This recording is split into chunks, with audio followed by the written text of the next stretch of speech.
Hey everybody, welcome to The Bottom Line. I'm Michael Noland. Tonight we're going to talk about a concert that may or may not have occurred. Some have claimed for decades that it did occur and that they were there. That was the night they saw Led Zeppelin live. Holy shades of the Mandela effect.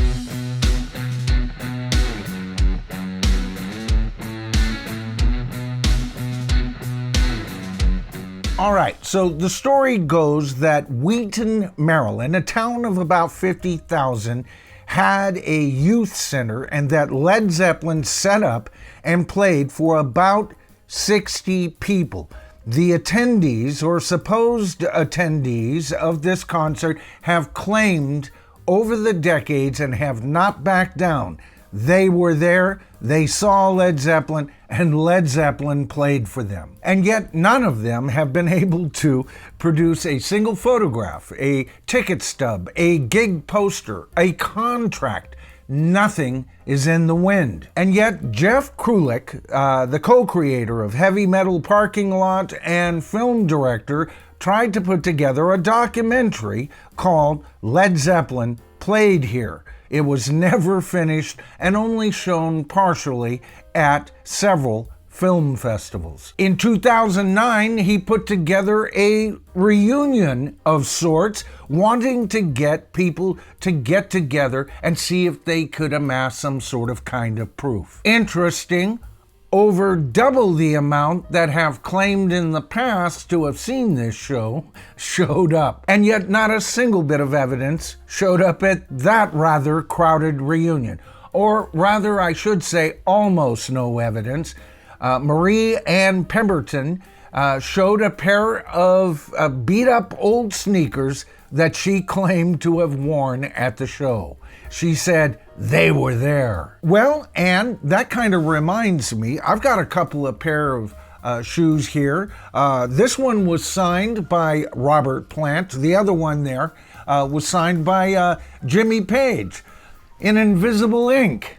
Any buyers? But I gotta tell you, at least Ann was rather specific in her memory. She even pointed to spots on the stage where various members of Led Zeppelin were stationed during the show, even commenting that John Bonham had a hellacious drum set. Okay, so many have claimed to have been at this show. They have not backed down. Some investigation was done to put together a documentary, and we're left with a pair of beat-up sneakers. What does Led Zeppelin have to say about this? Well, if you go to their site, they do list this concert as a unconfirmed rumor. When Richard Cole, their road manager at times and friend, was asked about this, he said he did not ever recall them playing at such an event. Now, I mentioned the Mandela effect. This kind of thing seems to happen every once in a while. People saying that this was there before, now it's not there anymore, or that is there now was never there to begin with. And when it comes to concert attendances, folks, I have busted many casual friends over the years saying they were at this concert or that concert.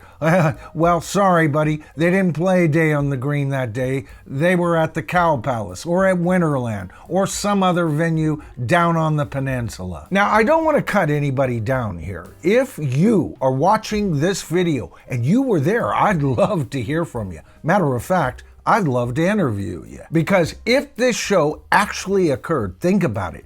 60 people only watching Led Zeppelin? I would give my left, I'd give a lot to be in a crowd of 60 people watching that machine play the evening. All right, so my question to the tribe tonight, folks, is do you believe that this concert ever happened? In those first years, Led Zeppelin played every hellhole they could find, and it was just a matter of getting their sound out. It was their live performances that did more to increase their record sales than airplay ever did. And here's another question for you. Have you ever lied about attending a rock concert, just to kind of feel like you're in the group. You know, I have to tell you, I did lie once.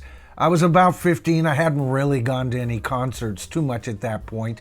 And just to be part of the group, I kind of said I was there. And baby, it didn't take no Mandela effect to catch me. All right, so that's the video for tonight. Quick, sweet, short, to the point. I hope you enjoyed it. If you did, please give it a thumbs up. Helps with channel growth and all of that. And if you haven't subscribed to the channel as of yet, easy as pie. All you have to do, here it comes, is hit that subscribe to the tribe button, tap that top bell icon, and you are there. You'll be notified of all of my future and upcoming videos. I'm Michael Noland. This is The Bottom Line, and together in the comments, we become a tribe.